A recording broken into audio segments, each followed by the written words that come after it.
ഇന്നൊരു പഴുത്ത ചക്ക കിട്ടിയപ്പോൾ നമുക്ക് ചക്കയിട്ട് കായപ്പം ഉണ്ടാക്കാമെന്ന് വിചാരിച്ചു. ഞങ്ങളുടെ നാട്ടിൽ കായപ്പം എന്നാ പറയാം, നിങ്ങളുടെ അവിടെയൊക്കെ എന്താ പറയുക എന്നുള്ളതൊന്ന് കമൻറ്റ് ചെയ്യണേ. ഇത് ഞാൻ കല്യാണം കഴിഞ്ഞ് വന്ന ടൈമിൽ ഇവിടെ ഭർത്താവിൻ്റെ വീട്ടിലൊക്കെ ഉണ്ടാക്കിയിരുന്നവരപ്പോൾ അവരുടെ അച്ഛമ്മി അന്നയൊക്കെ അവരൊക്കെ മരിച്ചുപോയി. അപ്പോൾ അവരൊക്കെ ചെറുതാവുമ്പോൾ ഉണ്ടാക്കി കൊടുത്തിരുന്നു എന്ന് പറഞ്ഞിട്ട് അങ്ങനെ ഉണ്ടാക്കിയ ഒരപ്പാണ്. അപ്പോൾ പിന്നെ ഞങ്ങൾ എല്ലാ വർഷവും ഉണ്ടാക്കലുണ്ട്, പഴഞ്ചക്കയൊക്കെ കിട്ടുമ്പോൾ ഉണ്ടാക്കലുണ്ട്. അപ്പോൾ ചക്ക കുറച്ച് കുരു കളഞ്ഞ് വൃത്തിയാക്കി ഒന്ന് മിക്സിയിൽ അടിച്ചെടുക്കുന്നുണ്ട്. പിന്നെ ഇതിലേക്ക് ഞാൻ എടുത്തിട്ടുള്ളത് പത്തിരിപ്പൊടിയാണ്. പത്തിരിപ്പൊടിൻ്റെ കൂടെ കുറച്ചൊന്ന് അരിപ്പൊടി പുട്ടുപൊടി ചേർത്ത് കൊടുത്തിട്ടുണ്ട്. എല്ലാ വെച്ചാൽ ലേശം തരിക്ക് വേണ്ടിയിട്ട് റവ ചേർത്താലും മതി. ഇനി അതിലേക്ക് ശർക്കര പാനി കുറച്ച് ചൂടാക്കി ഒഴിക്കുക. ആവശ്യത്തിന് ഉപ്പ് ഇട്ട് കൊടുക്കുക. പിന്നെ കുറച്ച് ഏലക്കായ, പിന്നെ അതേപോലെ നമ്മൾ പഴം ഒന്ന് മിക്സിയിൽ അടിച്ചിട്ടുണ്ട്. ആ മിക്സിയിൽ അടിച്ചതും കൂടി ഒന്ന് കുഴച്ചെടുക്കുക. വെള്ളം ഒന്നും ചേർത്തരുത് കേട്ടോ. അപ്പോൾ ഈ ശർക്കര ലായനീൻ്റെയും ഈ പഴം ചക്ക അടിച്ചിട്ടുള്ള അതിലും വെള്ളമൊന്നും ചേർത്തിട്ടില്ല, വെറും ചക്ക മാത്രമാണ് അടിച്ചെടുത്തിട്ടുള്ളത്. പഴഞ്ചക്ക ആയതുകൊണ്ട് തന്നെ അതിൽ തന്നെ ഉണ്ടായിരിക്കും വെള്ളം. അപ്പോൾ അത് കൂട്ടി മാത്രമേ കുഴയ്ക്കാൻ പാടുള്ളൂ. വെള്ളം ചേർത്തിട്ടുണ്ടെങ്കിൽ അതിൻ്റെ ടേസ്റ്റിന് വ്യത്യാസം വരും. പിന്നെ ഒരു ഏലക്കായും കൂടി അതിൽ ചേർത്ത് കൊടുത്തിട്ടുണ്ട്.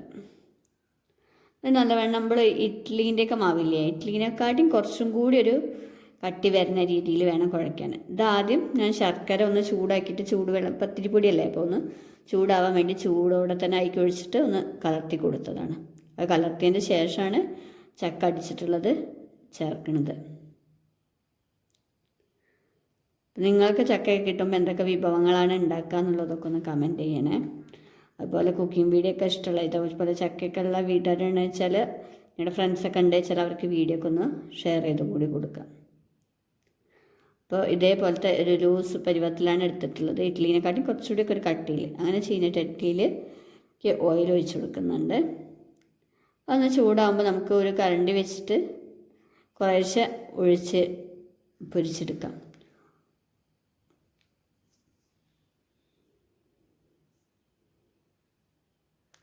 നല്ല ചൂടായതിന് ശേഷം ലേശം ഒന്ന് ഇട്ട് വെക്കും, ചൂടായിക്കണോ എന്നുള്ളത് അറിയാൻ വേണ്ടിയിട്ട്. എന്നിട്ട് ഇതുപോലെ ഓരോ കരണ്ടി കോരിങ്ങാണ്ട് ഒഴിച്ചു കൊടുക്കാം. ഓരോന്നിച്ചല്ല കേട്ടോ, വെളിച്ചെണ്ണയ്ക്ക് അനുസരിച്ച് കുറച്ച് തോന്നിച്ചാണ്ട് ഇട്ട് കൊടുത്തിട്ട് വേഗം ചുട്ടെടുക്കുക. നല്ല ടേസ്റ്റാണ് കഴിക്കാൻ. അപ്പോൾ ഉണ്ടാക്കി കഴിച്ചിട്ടുള്ളവർ എങ്ങനെ ഉണ്ട് എന്നുള്ളതൊന്ന് കമൻറ്റ് ചെയ്യണം. കഴിച്ചിട്ടില്ലാത്ത ആൾക്കാരൊന്ന് ഉണ്ടാക്കിയും കൂടി നോക്കുക. എന്നിട്ട് ഉണ്ടാക്കി നോക്കിയിട്ട് എങ്ങനെ ഉണ്ടെന്നൊന്ന് അഭിപ്രായം കമൻറ്റ് ചെയ്യണേ. അപ്പോൾ വീഡിയോ ആദ്യമായിട്ട് കാണുന്നവരൊന്ന് സബ്സ്ക്രൈബ് ചെയ്ത് സപ്പോർട്ട് ചെയ്യാൻ മറക്കരുത് കേട്ടോ. പലഹാരം ഉണ്ടാക്കിയത് ഇഷ്ടമായിട്ടുണ്ടെന്ന് വെച്ചാൽ ഒരു ലൈക്കും കൂടി തന്ന് സപ്പോർട്ട് ചെയ്യും. ഒരു ഭാഗം വേവുമ്പോൾ പിന്നെ ഇങ്ങനെ മറിച്ചിട്ട് കൊടുക്കുക. ഇപ്പോൾ ഇതേപോലത്തെ ഷേപ്പിലാണ് ആയി കിട്ടുക. അത് വെന്ത് വരുമ്പോഴേക്കന്നെ കുറേയൊക്കെ കഴിക്കലൊക്കെ കഴിയും. അപ്പോൾ പിന്നെ വീഡിയോ എടുക്കാനൊന്നും ഉണ്ടാവില്ല. കുറച്ച് ഭാഗം മാത്രമേ വീഡിയോ എടുക്കാൻ കിട്ടിയിട്ടുള്ളൂ. ഉണ്ടാക്കി കഴിയുമ്പോൾ അതിൽ നിന്ന് തന്നിട്ടുണ്ട്. അപ്പോൾ എല്ലാവരും ഉണ്ടാക്കി നോക്കിയിട്ട് എങ്ങനെയെന്ന് പറയൂ. ചാനലൊന്ന് സബ്സ്ക്രൈബ് ചെയ്തും സപ്പോർട്ട് ചെയ്യൂ.